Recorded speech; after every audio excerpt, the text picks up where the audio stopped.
Hello viewers, আসসালামু আলাইকুম। আজকে আমি দেখাবো ছাদে কিভাবে তোমরা কলমি শাক চাষ করবে একদম বিনা খরচে 2-3 টাকা কিংবা 10-15 টাকা খরচ করে।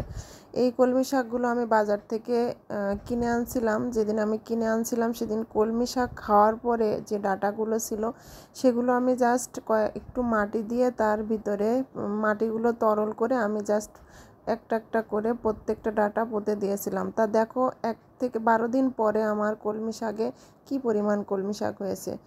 আর এই লেবু গাছটা বেশ 4 বছর মতো বয়স হয়েছে, যে আমরা প্রচুর পরিমাণে লেবু খেয়েছি। সেই লেবু গাছে অনেক বেশি শিকড় হয়ে গেছে। সেই শিকড়টা আমি সিজনিং করব, মানে টপটা পাল্টে দেব।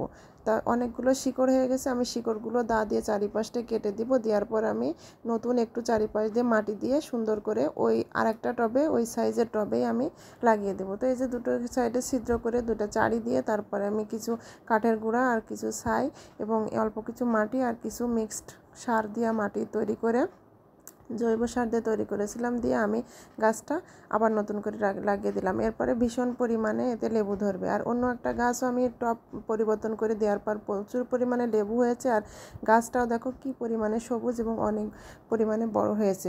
তো যারা এই কলমি শাকগুলো এভাবে লাগাতে চান তারা দেখে কিন্তু কলমি শাক লাগাতে পারবেন। প্রচুর পরিমাণে কলমি শাক হয়।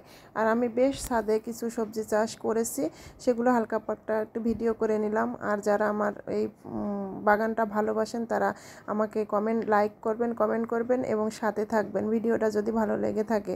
তো নেক্সট আমি কোনো একটা ভিডিওতে সব গাছের ভিডিওটা দেওয়ার চেষ্টা করব এবং কিভাবে করি সেটা আমি দেখাবো। আল্লাহ হাফেজ।